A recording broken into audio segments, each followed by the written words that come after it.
ఆంధ్రప్రదేశ్ రాష్ట్రం అభివృద్ధి చెందాలంటే జరుగుతున్న సార్వత్రిక ఎన్నికల్లో బీజేపీ, తెలుగుదేశం, జనసేన కూటమి అభ్యర్థులు గెలవాలని అనకాపల్లి ఎమ్మెల్యే అభ్యర్థిగా కూటమి తరపున పోటీ చేస్తున్న మాజీ మంత్రి కొనతాల రామకృష్ణ, బీజేపీ ఎంపీ అభ్యర్థిగా ప్రస్తుత రాజ్యసభ సభ్యులు సీఎం రమేష్లను ప్రజలు గెలిపించాలని లోక్సత్తా పార్టీ రాష్ట్ర అధ్యక్షుడు బీసెట్టి బాబ్జీ ప్రజలను కోరారు. గురువారం అనకాపల్లి నియోజకవర్గ పరిధిలోని బీఆర్టీ కాలనీ, తుమ్మపాల గ్రామాల్లో విస్తృతంగా పర్యటన ప్రచారం చేశారు. ఈ సందర్భంగా బీసెట్టి బాబ్జీ మాట్లాడుతూ ప్రజలు తమ విలువైన ఓటు హక్కును మంచి అభ్యర్థికి వేసి విజయం చేకూర్చాలని, ఒక్క ఛాన్స్ని అడిగిన వారికి మరో ఛాన్స్ ఇచ్చి మోసపోవద్దని కోరారు. జగన్మోహన్ రెడ్డి రాష్ట్రంలో విచ్చలవిడిగా మద్యం అమ్మకాలు, గంజాయి అమ్మకాలు చేసి ప్రజలను, ముఖ్యంగా యువతను బానిసలుగా మార్చేశారని, ఎన్నికలంటే మందుత్వాలు కాదని, కొనతాల రామకృష్ణ లాంటి మంచి నాయకులు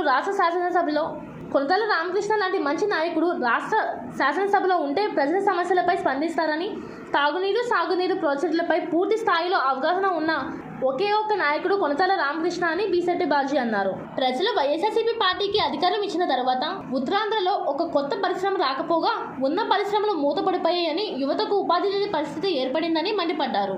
రాష్ట్ర విభజన హామీలను సాధించడంలో కూడా ముఖ్యమంత్రి వైఎస్ జగన్మోహన్ రెడ్డి పూర్తిగా విఫలమయ్యారని ఆరోపించారు. ఈ ప్రచార కార్యక్రమంలో మాజీ ఎంపీటీసీ కనపూడి నరసింగరావు, కొలసాని రమణ, పెల్లా హరి శ్రీనివాసరావు, మహేశ్వరరావు తదితరులు పాల్గొన్నారు.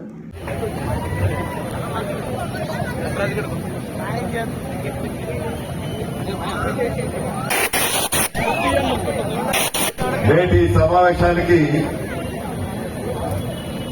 ముఖ్య అతిథిగా విచ్చేసిన మీ అందరి ప్రీతం మాజీ శాసనసభ్యులు గోవింద సత్యనారాయణ గారు పెట్టారు.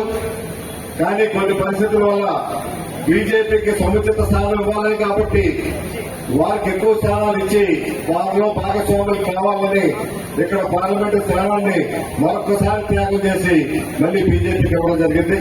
ఎందుకంటే బీజేపీ ప్రతినిధులు ఇక్కడి నుంచి ఉంటే మన స్టీల్ ప్లాంట్ కాపాడుకోగలుగుతాం, పోలవరం నిర్మించుకోగలుగుతాం, ఉత్తరాంధ్ర వెలుగుబాటుతనాన్ని అరికట్టగలుగుతాం. కాబట్టి ఇక్కడ సీఎం రమేష్ గారిని మళ్ళీ అభ్యర్థిగా తీసుకురావడం జరిగింది. అలా సీఎం రమేష్ గారి గుర్తు కమల పువ్వు, బీజేపీ గుర్తు ఒక బ్యాలెట్ మీద కమల పువ్వు ఉంటుంది, ఒక బ్యాలెట్ మీద గ్లాస్ గుర్తు ఉంటుంది కాబట్టి ఈ రెండు గుర్తులు ఓట్లు వేసి అత్యధిక మెజార్టీలు గెలిపిస్తే రాష్ట్రంలో చంద్రబాబు నాయుడు గారు ముఖ్యమంత్రి అవుతారు, కేంద్రంలో మోడీ గారు మూడోసారి ముఖ్యమంత్రి అవుతారు.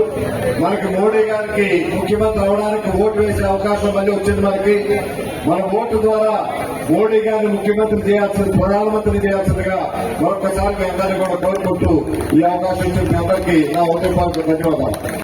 జై జనసేన, జై పవన్ కళ్యాణ్.